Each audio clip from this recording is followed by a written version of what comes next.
안녕하십니까. 스트레이트 김의성입니다. 안녕하세요. 유진우입니다.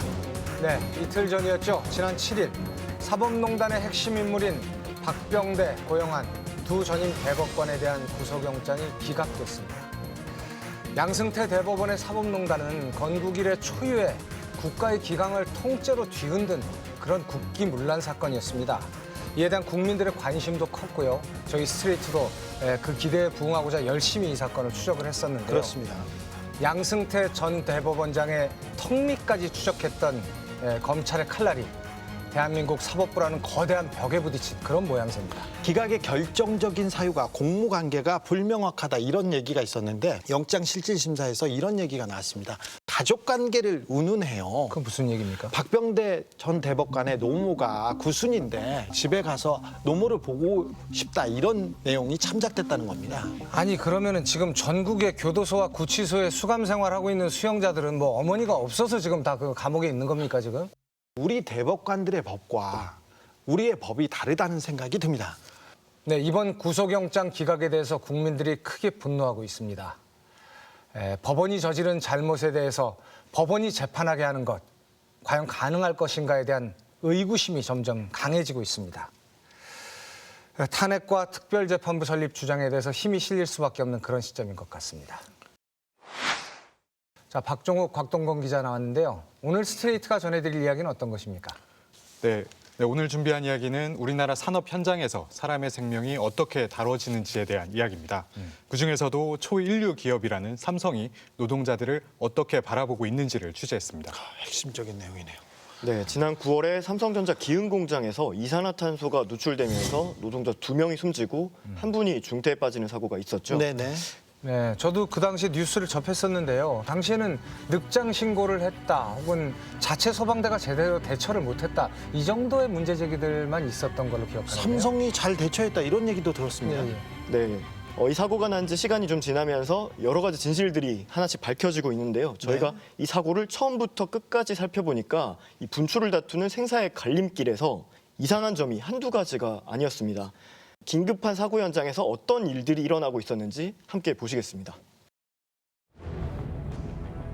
지하 1층에서 이산화탄소가 뿜어져 나오고 하청 노동자 3명이 쓰러져 있던 그 시각. 경보나 대피 방송도 없고 보안 게이트도 닫혀 있습니다. 사고 발생 7분 뒤인 오후 2시 6분, 삼성 자체 소방대원들이 도착합니다.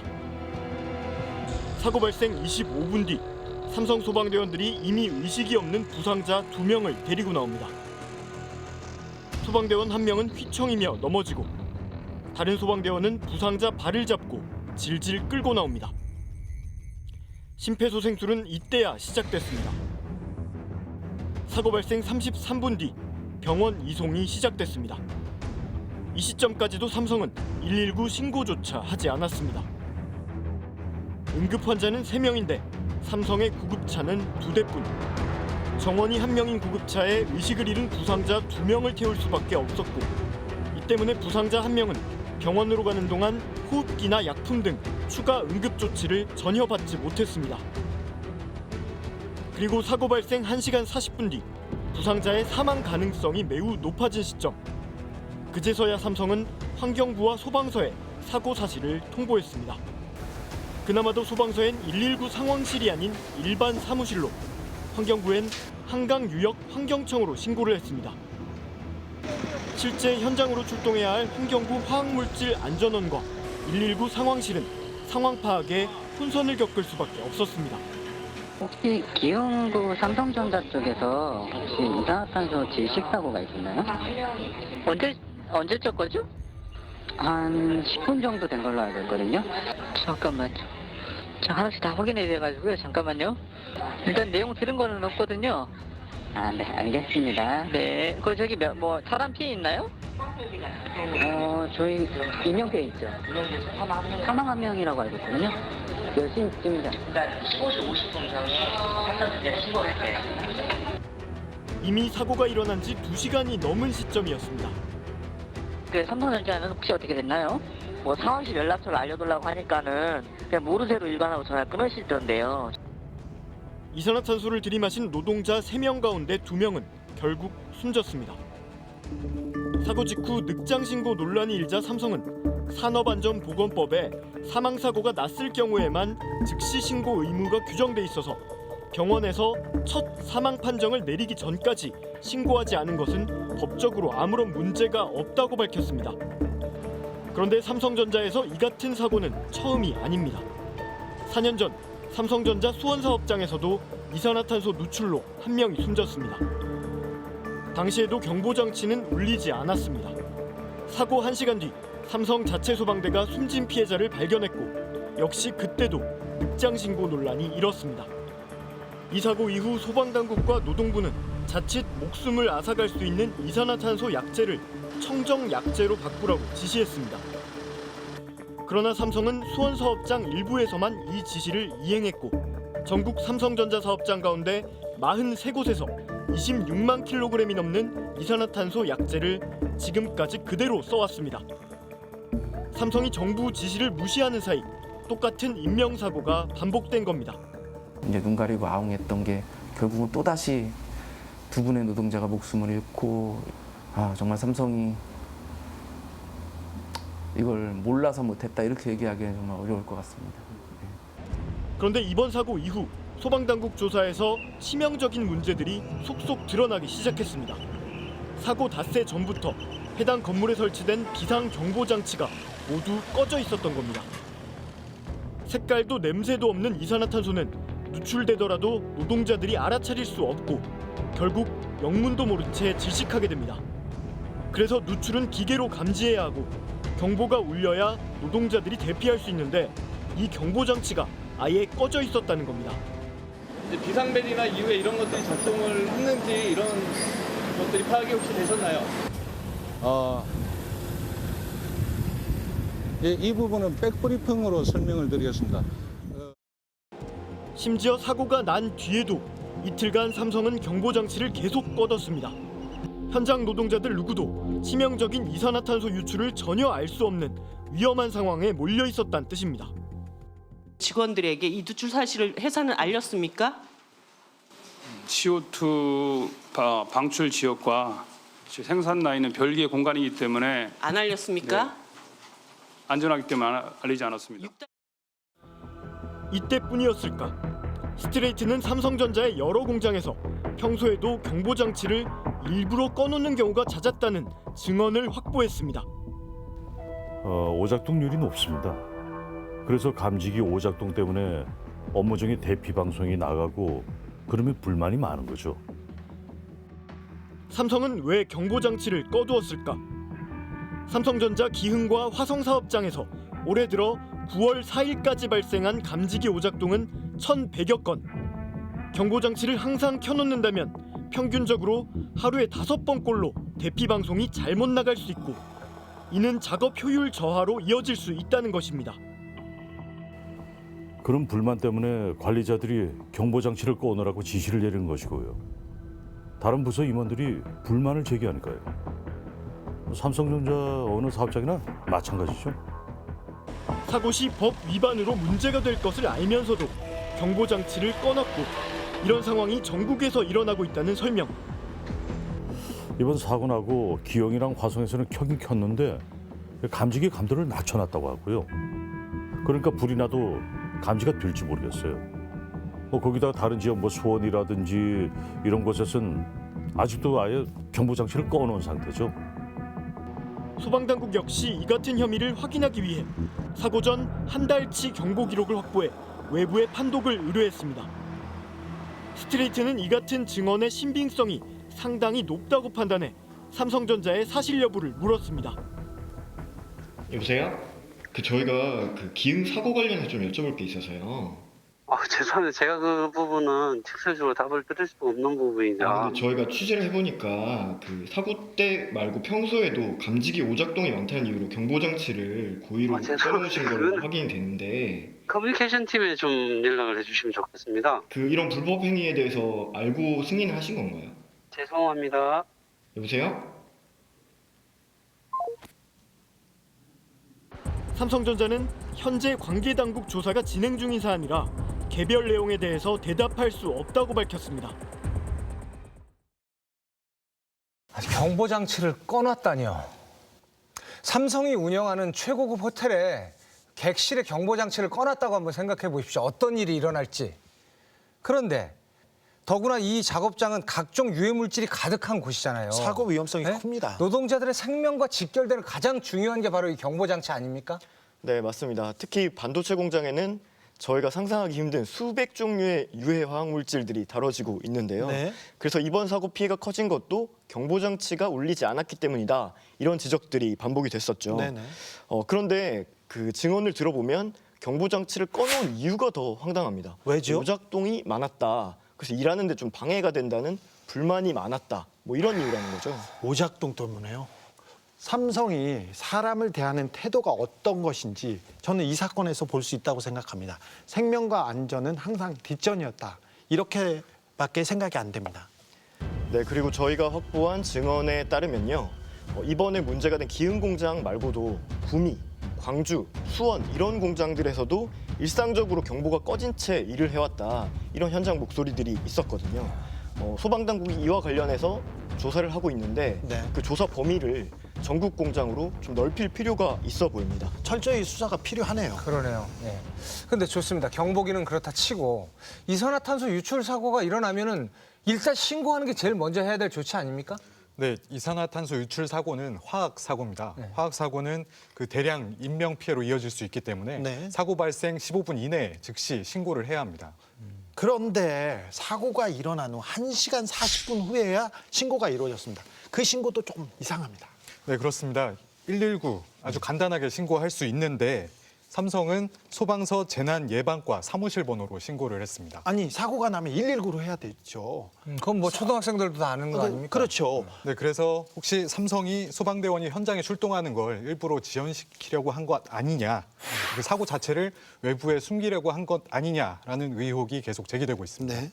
저희가 취재를 해보니까 사고가 날 때마다 이런 논란이 계속 반복된 건 뭐 우연이라기보다는 필연에 가까운 거 아닌가 이런 생각이 들 정도였습니다. 저희가 그 내용이 담겨 있는 삼성 내부 문건을 한번 살펴봤습니다. 사고를 뒤늦게 그것도 마지 못해 신고한다는 비판이 일 때마다 삼성은 구조가 우선이었기 때문이라고 해명해왔습니다. 내부적인 이제 응급구조하고 급사 보유가 돼 있어서 그 사고자들에 대해서 사고자 응급구조에 대해서 집중했던 것 같습니다. 병행해서 신고할 여력이나 인력이 전혀 없었던가요? 당시에는 이제 사고자 구조에 집중하느라 전 인력이 아마 투입돼서 사고자 전 인력이. 네네 했던 거. 자체 구조 작업에 몰두하느라 신고할 여유조차 없었다는 해명입니다. 사실일까? 사고 당시 긴급한 응급 조치가 이뤄지던 시점, 직원들이 누군가와 계속 전화 통화를 하고 있습니다. 그런데도 119에 신고한 사람은 없었습니다. 삼성이 소방당국의 피해 상황을 숨기려 했다는 정황도 드러났습니다. 네네. 저희 뭐 119 출동해야 될 수가 있나 싶어서 전화드렸어요. 네, 안녕하세요. 여기 상황 종료됐거든요. 아, 그럼 저희 뭐 출동 소요는 없는 거예요? 네, 없습니다. 네, 알겠습니다. 무슨 일 있으면 연락드리겠습니다. 네. 뭐 인명피해가 있는 건 없고요. 그거 때문에 이제 인명피해가 지금 있는데요. 지금 현재 그 3명 정도가 이제 그 2명은 지금 의식이 이제 돌아와서 병원에 계시는 걸로 되어 있고요. 그러나 당시 부상자 가운데 의식이 돌아온 사람은 없었습니다. 상황을 잘못 파악했거나 거짓말을 한 것입니다. 이뿐만이 아닙니다. 의사가 응급 환자에게 신속하게 대처할 수 있도록 법에 따라 반드시 병원에 제출해야 하는 처치 기록지. 그런데 삼성은 탈진한 자체 소방대원까지 모두 4명의 환자를 옮기면서 처치 기록지를 단 한 장도 넘기지 않았습니다. 과연 우연일까? 가장 기초적인 서류가 지정병원에 전달되지 않고 자체적으로 보관을 하고 있다고 한다 그러면 축소 또는 은폐하기 위해서 이런 기록들을 내부로만 갖고 있고 외부에 유출시키지 않는 그런 목적에서 하지 않았냐 의심을 하지 않을 수 없습니다. 사고 직후 삼성의 대응에 대해서는 갖가지 의혹이 일고 있습니다. 그런데 이런 일련의 의혹들이 단순한 우연이 아닐 수도 있다는 것을 보여주는 문건이 하나 발견됐습니다. 삼성전자 기흥 화성 평택단지 환경안전팀이 올해 8월 작성한 내부 규정, 반도체 부문 재난 대응 계획입니다. 여기엔 사업장 총책임자인 단지장이 신고 여부를 승인한다고 돼 있습니다. 그리고 단지장의 승인 후 환경안전팀장이 신고를 지시할 수 있게 돼 있습니다. 그러니까 현장 직원이 안전팀장에게 사고를 보고하고 팀장이 다시 신고해도 된다는 단지장의 허락을 받아야만 비로소 신고할 수 있다는 게 삼성의 내부 규정인 것입니다. 이는 사고 현장을 발견하면 즉시 신고하도록 한 소방법을 정면으로 어기는 내용입니다.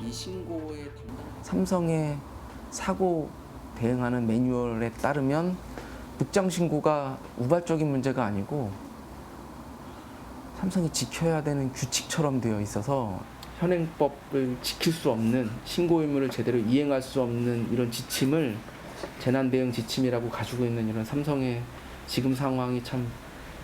소방당국 역시 이 같은 문제점을 4년 전인 2014년부터 계속 지적했습니다.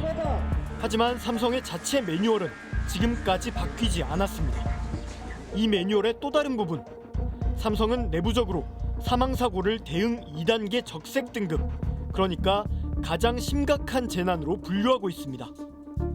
그런데 C급 이상의 사고, 그러니까 누군가 사망하더라도 대외 이슈가 없으면, 즉 알려지지만 않는다면 1단계 황색 등급으로 낮춰 처리한다는 내용이 선명합니다. 매뉴얼에 따라 은밀하게 내부적으로 사고를 수습하라는 말입니다. 그러니까 중대재해가 발생했다 하더라도 사고 발생이 유출될 가능성이 없으면 그냥 사내에서 처리하고 마는 걸로 사실 되어 있는 거거든요. 그러니까 이게 사고 은폐 의혹이라고 그동안 했었는데 사고가 회사 밖으로 알려지는 것을 감추기 위한 지침이라고 불러도 할 말이 없지 않을 거예요. 이처럼 현행법을 사실상 정면으로 위반하는 내부 규정을 만든 이유를 물었지만 삼성은 관계 당국이 조사 중인 내용이라고만 대답했습니다. 야, 저런 초인류 기업이 이 사고 현장에서 왜 이렇게 대응이 미숙했나 그런 의아함이 들었었는데 지금 영상을 보니까 좀 이해가 됩니다. 이해가 되죠? 사고 대응 매뉴얼이 아니라 사고 은폐 매뉴얼이었습니다. 삼성의 은폐 매뉴얼대로라면 삼성이 잘했습니다. 잘 대응한 겁니다. 신고 안 한 게. 그동안 삼성은 이 사고가 없는 기업, 무죄의 기업, 안전한 기업이라는 걸 굉장히 강조해 왔고 그것을 삼성의 이미지로 많이 내세워 왔었는데요. 광고도 많이 했습니다.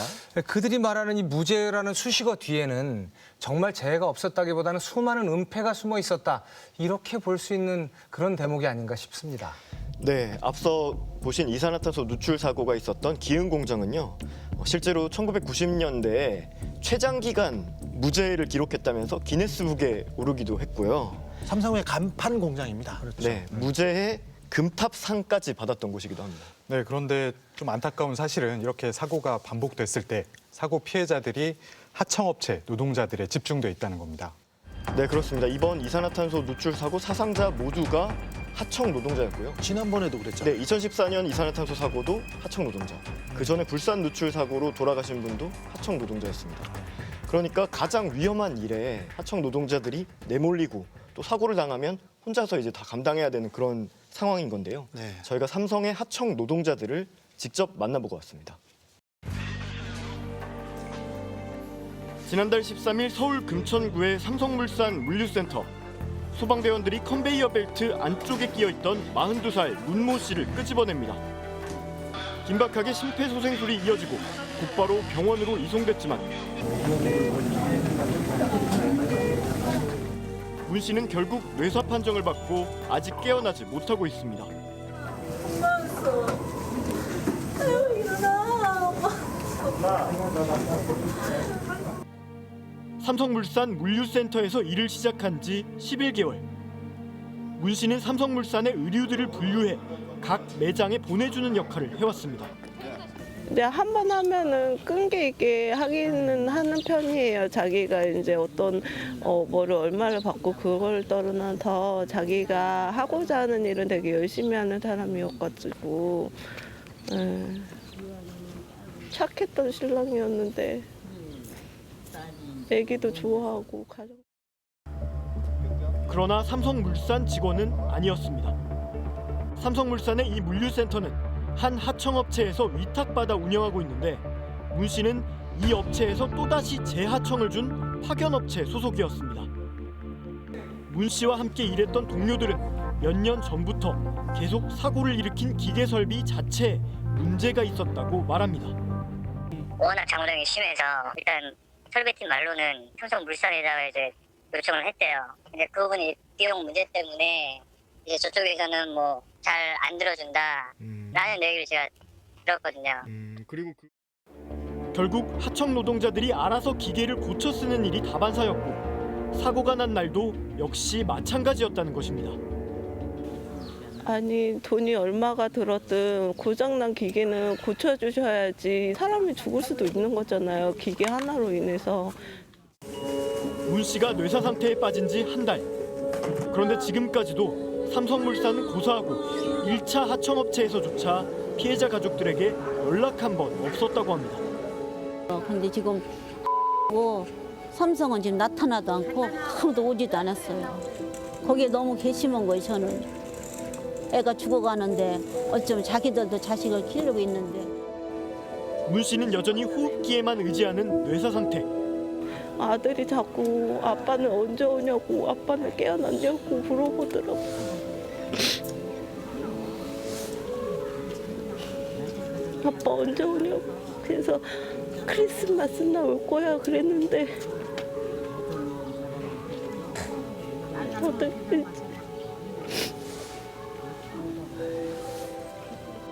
삼성물산은 이번 사고에 아무런 책임이 없는 걸까? 삼성물산에 물어봤습니다. 그 기계가 삼성물산 소유의 설비인가요? 그렇죠. 거기 물류센터가 저희 물류센터고요. 예. 거기를 이제 관리하고 이제 실제로 그 안에서 이루어지는 것들 일들 그러니까 저희의 물류 관련된 일은 예. 그래서 100% 전담을 하고 있었죠. 그 기계는 삼성물산 거라면서요?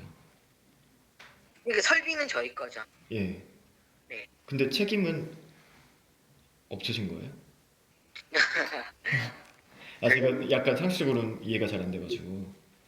그거는 저도 사실은 법률적인 문제일 것 같은데. 삼성물산은 거듭 공문을 통해 이번 사고의 근본 원인은 작업자, 그러니까 문 씨가 규정을 따르지 않고 우발적으로 기계 안에 몸을 넣어 일어난 것으로 본다고 설명했습니다. 또 평소 설비 고장이 잦았다는 건 근거 없는 주장이라고 강조했습니다. 삼성의 3차 하청업체에서 일했던 37살 전정훈 씨는 2년 전 갑자기 시력을 잃었습니다. 오후쯤 되니까 몸살처럼 추워가지고 도저히 안 되겠다 좋다 하고 근데 나오는 도중에 갑자기 안 보이는 거예요. 동생 말로는 잠시 화장실에 쓰러져 있었다고 하고 그때는 아무것도 안 보였고. 금속을 깎을 때 발생하는 열을 식히기 위해 사용된 메탄올이 급성 중독을 일으킨 것이었습니다. 그런데 정작 전 씨는 4개월간 일을 하면서 자신이 뿌리는 물질이 메탄올이라는 사실도 그 메탄올을 들이마시면 시력을 잃거나 죽을 수도 있다는 것도 한 번도 들어본 적이 없었습니다. 보호 장비를 받자 마스크 일회용 마스크 그게 뭐 보호해야 되는 필요성을 몰랐고 그때 당시에는 그냥 인체에는 아무 상관없을 줄 알았죠.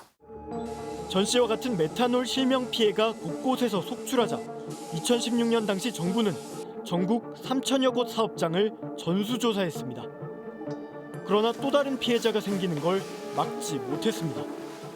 저 이제 다 쓰러지기 전날에 이제 거의 그 노동부에 나와서 점검을 했다 하더라고요. 제가 일하는 공간 옆에 방에 그게 드럼통처럼 다 모여 있었는데 없더라고요. 하고 제가 왜 없냐 지금 써야 되는데 하니까 옥상에 이제 그거를 전날에 숨겨놓고 안 내린 거죠. 관리 감독 온다니까 전날에 옥상에 메탄올을 숨겨놓고 네, 숨겨놓고 이제 다음날 바로 또 다시 쓴 거네요. 그렇죠. 이렇게 인체에 치명적인 메탄올을 감독 당국까지 속여가며 사용한 이유는 돈이 얼마 들지 않기 때문입니다. 인체에 무해한 에탄올에 비하면 메탄올 가격은 절반도 되지 않습니다. 메탄올 실명 사고는 전 세계적으로 1960년대 이후 보고된 적이 없을 정도로 후진적인 산업재해입니다. 청년 6명의 눈을 멀게 한 하청업체 사장들은 모두 수백만 원 정도의 벌금형이나 집행유예를 선고받았습니다. 형사 재판 할 때 그런 식으로 이야기를 하더라고. 벌금도 100만 원밖에 안 내고 뭐 사람이 3명이나 죽어야 구속된다 이런 식으로 이야기도 하고, 그리고 또 책임질 사람도 없어요. 이게 바로 폐업이 되어버리니까. 영세한 이 하청업체는 문을 닫았고 이들에게 일을 맡겼던 삼성과 LG 같은 원청 기업들에겐 법적인 책임도 물을 수 없었습니다. 사고를 막지 못한 국가도 감독할 사업장이 너무 많아서 어쩔 수 없었다고 말할 뿐입니다. 국가도 자기가 책임이 없다고 해요. 우리나라의 어떤 행정기관이 인력이 없다고 일을 안 합니까? 예를 들어 경찰이나 소방관이 우리 인력이 없어서 불을 안 끈다던가 도둑을 안 잡는다고 얘기하지 않잖아요. 이 씨와 전 씨를 비롯한 6명의 피해자들은 여전히 원청 대기업과 국가가 책임질 것을 요구하고 있습니다. We are using and abandoned just like a disposable paper cup. We urge Samsung and LG to be accountable. South Korea government should also take responsibility for this because human life, our life, are more important than business profit. 네, 일회용 컵처럼 사용되다 버려졌다는 말이 정말 가슴이 아픕니다. 사고가 나면 하청회사는 폐업해버리고 원청회사는 나몰라라 합니다. 삼성은 나몰라라 했습니다. 피해자들은 메탄올이 뭔지도 몰랐고요. 메탄올이 얼마나 위험한지도 모르고 썼어요. 그렇게 실명된 사람이 6명이나 돼요. 사업주들한테는 고작 몇백만 원의 벌금이 있었습니다. 네, 원청은 물론이고 하청에서도 아무도 이게 위험하다 이런 얘기 한 적 없었고요. 또 사고가 나고 이 사실이 알려진 뒤에도 국가도 원청도 하청도 책임을 지는 사람은 없는 사이에 평생도록 겪어야 할 이 장애, 피해 모든 것은 이 하청 노동자들이 다 겪어내고 있습니다. 고스란히 그들의 몫입니다. 네, 그래서 스트레이트 팀은 왜 유독 하청 노동자들이 이런 위험에 내몰리는지, 왜 이런 고통을 반복해서 받아야 되는지 그 원인을 취재했습니다. 작년 5월 1일 노동절 삼성중공업 거제 조선소 32톤급 지부 크레인이 800톤급 골리앗 크레인과 충돌하면서 노동자들이 몰려있던 간이 화장실을 그대로 덮쳤습니다. 6명이 숨지고 25명이 다친 대형 참사. 사고 피해자들은 모두 하청업체 소속 비정규직 노동자들이었습니다. 공사 일정이 그 당시에 좀 많이 타이트했었죠. 삼성의 정직원분들이야 이제 노동절이니까 쉬는 분들이 많았었고, 저희들 하청업체들은 좀 웬만하면 나와서 일을 하라는 쪽으로. 당시 친동생과 함께 사고 현장에서 일했던 박철희 씨는 그날의 끔찍한 기억이 지워지지 않습니다. 정말 좀 생각하기 힘들 정도로 주위에 이렇게 그러니까 바로 돌아가신 분도 계셨고, 사지가 좀 절단되신 분도 계셨고, 제 옆에는 이제 동생이 크게 다쳐 있었고. 하지만 삼성 자체 구조대의 응급처치와 환자 이송이 지연되면서 동생은 사고 발생 1시간이 지나서야 병원에 도착했고 결국 수술조차 받지 못한 채 숨을 거뒀습니다. 동생이 너무 아파하고 그래서 근데 바닥에 피가 좀 흥건하더라고요. 그래서 지혈을 빨리 해야 되겠다 생각이 들었는데 그 자체 구조대에 올랐을 때는 제대로 지혈할 수 있는 그런 장비도 없었고, 지금도 좀 생각하는 안타까운 게 내가 내 동생을 먼저 챙겼어야 되는데 거기 다른 분들, 그러니까 구조대가 먼저 올라왔을 때 저분들 먼저 하라고 제가 했던 말이 너무 아쉬워요. 제 동생 먼저 살렸어야 되는데. 이런 끔찍한 사고에 대해 삼성중공업은 변변한 사과 한 번 없었습니다. 삼성이 사건 후에 좀 어떻게 적극적으로 대처를 하던가요? 아니요, 전혀요. 원청에서는 그러니까 지금도 제가 바라는 부분이 그거예요. 삼성에서 정말 사과 한번 해줬으면 좋겠다는. 이제 저는 사고 당사자이면서 이제 유족이 됐으니까 그 광경들을 다 봤는데 유족들하고 마지막까지 합의한 사람들은 다 협력업체 그러니까 속해 있던 하청업체들의 그런 사장단들 그런 사람들이 다 저걸 했지 뭐 삼성에서는 전혀 마지막에 공증만 받아가더라고요. 삼성 측은 대신 법적 책임을 피하는 것에만 몰두하는 모습이었습니다. 스트레이트가 입수한 하청업체와 유족의 합의서. 이 사고와 관련해 삼성중공업 등 관련 회사에 대해 일체의 민형사상 이의를 제기하지 않는다. 향후 동료 및 언론기관 등의 합의사항 등 일체의 언급을 하지 않는다. 합의 당사자가 아니라면서도 삼성중공업에 책임을 묻지 않겠다는 내용이 강조돼 있습니다. 주위에서 실제 조정은 다 하거든요. 협력지원팀이라는 이름으로 하긴 하지만 마지막에 공증 받을 때는 삼성이 나와서 이 합의의 내용에 대해서 밖으로 유출해서는 안 된다. 유출할 시에 배상을 청구할 수 있다. 이런 내용으로 실제로 합의서에 들어가 있는 거예요.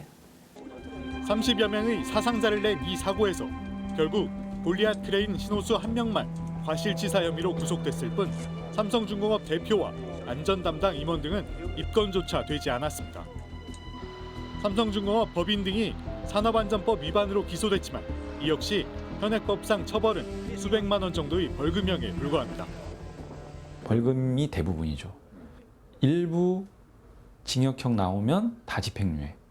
그래서 사전에 어떤 방비를 할 수 있는 조치들을 갖다 시스템적으로 구비를 안 하고 사후적으로 문제되면 하급자들 그냥 몇 명 벌금 내고 마는. 우리 법은 하청 노동자의 산재 피해에 대한 책임을 좀처럼 원청 기업에 묻지 않습니다. 최근 대법원은 하청 노동자 1명이 숨지고 5명이 다친 삼성전자 화성공장 불산 누출 사고와 관련해 삼성 법인과 임원에게 무죄를 선고했습니다. 결국 안전관리를 소홀히 한 원청 기업이나 사업주에 대한 처벌이 솜방망이에 그치다 보니 산업 현장에서 노동자들의 재해는 반복적으로 발생하고 있습니다. 뭐 위반해봐야 큰 어떤 데미지를 입지 않기 때문에 그런 것들에 대한 경각심을 못 느끼는 거죠. 우리나라 아직도 산업안전보건 문제를 비용 차원의 문제로 접근을 해요. 그러다 보니까 거기에 신경 써봐야 이거 비용 대비 뭐 산출이 나오는 게 있어? 오히려 벌금 좀 내면 되는 거 아니야? 최고점에 그렇게 접근하면은 하급자들은 뭐 당연히 구비할 의지도 없고 계획도 못 세우는 거죠. 지난해 우리나라에서 산업재해로 사망한 노동자는 1,957명, OECD 회원국 중 가장 많습니다. 반면 지난 2007년 일명 기업살인법을 제정해 노동자 사망을 야기한 기업을 강력히 처벌하는 영국은 그 수가 144명, 우리나라의 7% 수준에 불과합니다. 비용도 싸게 들고 사고가 나도 책임을 지지 않아도 되고 원청이 위험한 일을 하청업체에 넘기는 건 우리나라에선 뭐 너무나 당연한 일이군요. 네, 그 위험의 외주화라는 표현 한 번쯤은 들어보셨을 겁니다. 위험한 일일수록 하청 노동자들에게 몰리다 보니까 하청 노동자의 산업재해 사망률은 원청 노동자들의 8배에 이르는 상황입니다. 8배요? 실제로 신고되지 않은 재해 사건은 더 많습니다. 산재 사고가 나면 뭐 신고해야 되고 감사도 받아야 되고 그렇거든요. 그래서 보통 봉투로 입마금하는 경우가 많습니다. 실제 피해자들은 훨씬 더 많겠군요. 하청 노동자들의 피해는 더 큽니다. 네, 그런데 앞서 설명드린 대로 영국에서는 그 산업 현장에서 노동자 사망 사고가 났을 때는 이를 범죄라고 보고 기업주랑 기업 모두에게 아주 강력한 처벌을 내리고 있습니다.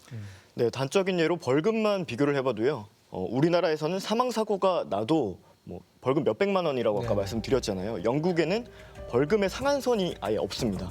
심지어 그 실제로 사망 사고 일으킨 기업에 대해서 연매출의 250%에 달하는 벌금을 물린 적도 있죠. 네, 실제 영국에서는 앞서 말씀드린 그 강력한 기업 살인법이 도입된 이후 산업재해 사망률이 획기적으로 줄어들었습니다. 그러니까 영국이 선진국이라서라기보다는 실제로 법으로 훨씬 더 큰 손해를 볼 수 있도록 강제하기 때문에 그 산업 안전에 더 힘을 기울일 수밖에 없게 됐다 이런 얘기군요. 네, 근본적인 원인은 법 제도라고 봐야 될 것 같습니다. 그런데 이런 좋은 법이 우리나라에는 왜 도입이 안 되는 겁니까? 네, 사실 우리나라에서도 기업살인법과 비슷한 중대재해기업처벌법이라는 법이 이미 입법 시도도 있었고요. 그리고 최근에는 그 28년 만에 산업안전보건법을 좀 전부 개정을 해서 원청이나 사업주의 책임을 강화하는 이런 법 개정 시도가 또 지금 추진되고 있기도 합니다. 네, 하지만 그 재계 단체들에서는 그 산업 현장에서 일어나는 일들을 어떻게 사업주가 다 알 수 있느냐 이러면서 사고 책임을 질 수 없다 이렇게 격렬히 반대하고 있는 상황입니다. 국회의원들이 더 많이 반대해요, 요새는. 그러니까 안전에 관심이 없는 기업 그리고 그 기업들의 이익을 대변하는 국회의원들 이런 그렇죠. 사람들 때문에 이런 입법들이 계속 늦춰지고 있다는 그런 얘기군요. 네. 자, 삼성 얘기로 다시 한번 돌아가 볼까요? 이런 기업살인법이 도입되지도 않았는데 삼성이 자신의 사업장에서 일어난 인명피해에 대해서 사과하고 책임을 지겠다고 거액을 내놓는 그런 일이 있었습니다. 좀 놀라운 사건이었는데요. 10년도 넘은 해묵은 과제였습니다. 삼성이 그동안 그렇게 부인하던 삼성 반도체 직업병 피해자들에게 보상하겠다고 했습니다. 사과도 했습니다. 네, 이번에 그래서 많은 언론들이 이 사태가 해결됐다, 종지부가 찍혔다, 마무리됐다, 끝났다. 이제는 괜찮구나 이렇게 생각하실 분들이 많을 겁니다. 네, 끝났다고 얘기하죠. 네, 사과는 분명 의미가 있을 겁니다. 그런데 저희가 취재를 해보니 이 사과를 액면 그대로 받아들여야 하는지 의구심이 들 수밖에 없었습니다. 지난달 23일 삼성 반도체 공장 산업재해 피해자들의 모임인 반올림 황상기 대표와 삼성전자 김기남 사장이 손을 맞잡았습니다. 삼성전자 공장에서 일하던 중 백혈병 등 중병에 걸린 노동자들에 대한 책임 인정과 보상 등에 대한 최종 합의. 이에 따라 삼성전자는 반도체, LCD 라인에서 1년 이상 일하면서 암과 희귀질환, 그리고 유산, 기형 등의 피해를 입은 전현직 노동자들에게 최대 1억 5천만 원까지 지원하게 됩니다. 무려 12년에 걸친 힘겨운 싸움. 삼성은 마침내 자신들의 잘못을 인정했습니다. 삼성전자는 이를 일찍부터 성심껏 보살펴드리지 못했습니다. 오늘 이 자리를 빌어 병으로 고통받고 있는 직원들과 그 가족분들께 진심으로 사과드립니다. 그토록 기다렸던 사과였지만 한혜경 씨의 표정은 내내 굳어 있었습니다. 취재진의 인터뷰 요청에도 거부감을 드러냈습니다. 아니에요. 이런 거 왜 찍어요?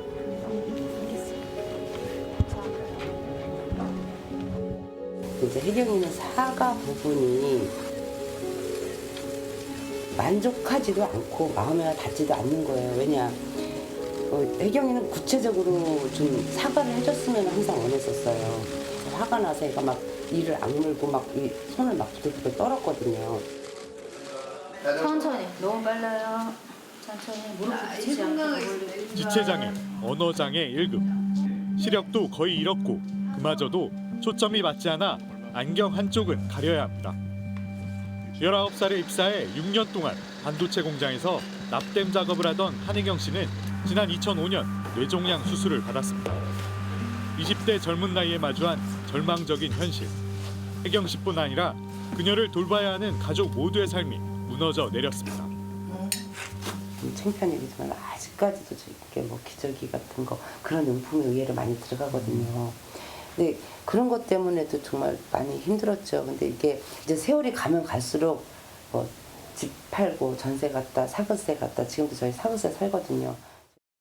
2009년 한 씨는 근로복지공단에 요양급여를 신청했지만 공단은 이를 거부했습니다. 내가 거기서 일하다가 아픈 거잖아요. 근데 왜 내가 안 돼? 그게 너무 말이 안 되잖아요. 내가 일하다가 아픈데 아니야? 거기에 대해서 알려줬으면 우리가 자기가 자기 몸 관리도 잘하고 다 했을 거예요. 이게 뭐예요? 지금 이게 뭐냐고요? 결국 산재를 인정받기 위해 공단과 소송까지 벌여야 했습니다. 하지만 법원 역시 삼성전자 공장의 작업 환경이 뇌종양의 원인인지를 한시가 증명하지 못한다고 판결했습니다. 혜경이가 퇴사하고 얼마 안 돼서 그 공장이 너무 오래됐으니까 온양으로다가 옮겼어요. 그리고 나서 산재 신청을 했는데 역학조사를 하는데 이미 없어진 현장에서 어떻게 역학조사를 해요? 더 용납할 수 없었던 건 소송 과정에서 드러난 삼성의 민낯이었습니다. 한혜경 씨의 사건 기록.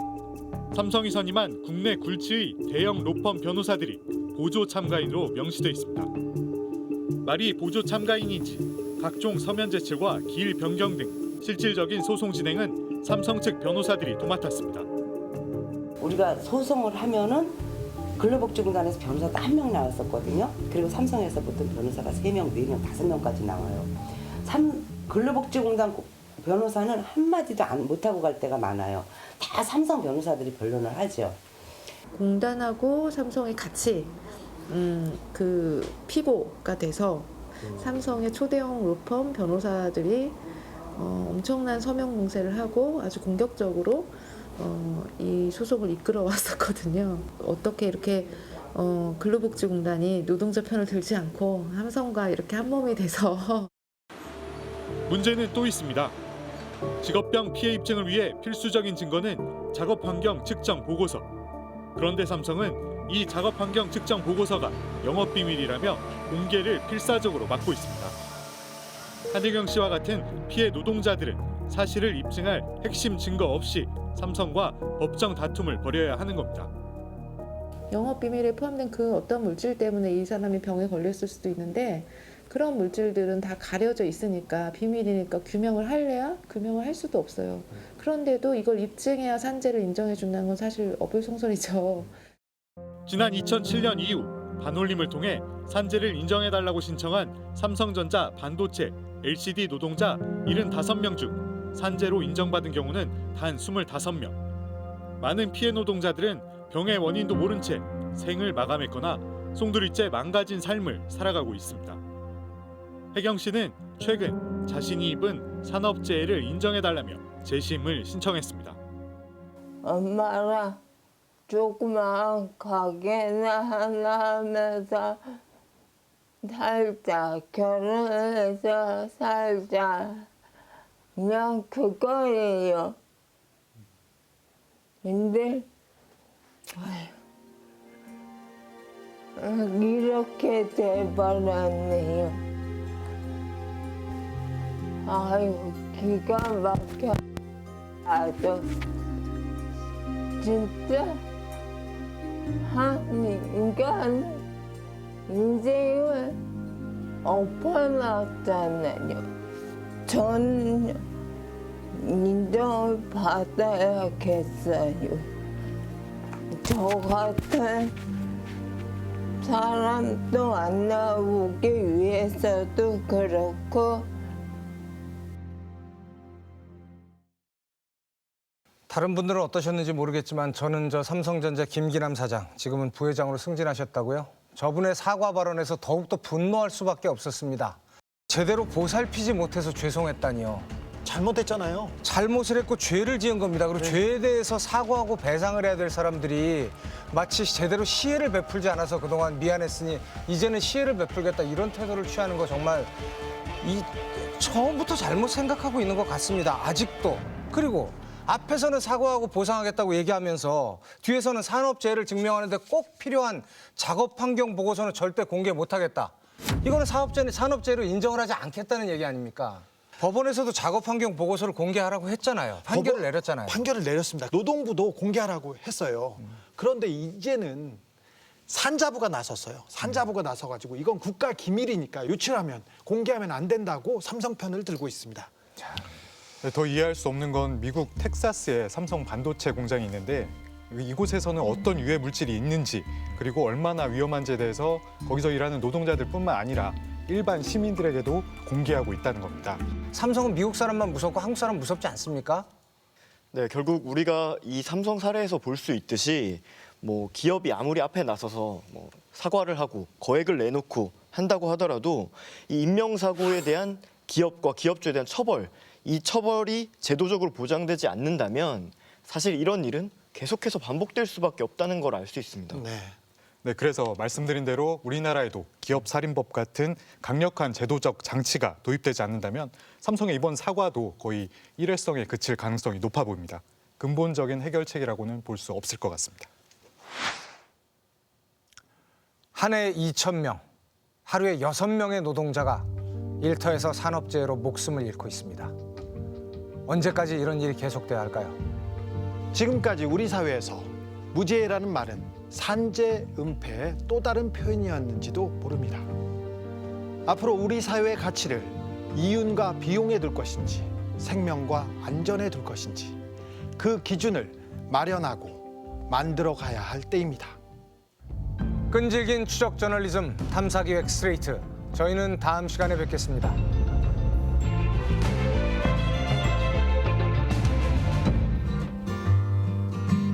Drink up, baby, stay up all night with the things you could do. You won't, but you might. The potential you'll be that you'll never see. The promises you'll only make. Drink up with me now and forget all about the pressure of days.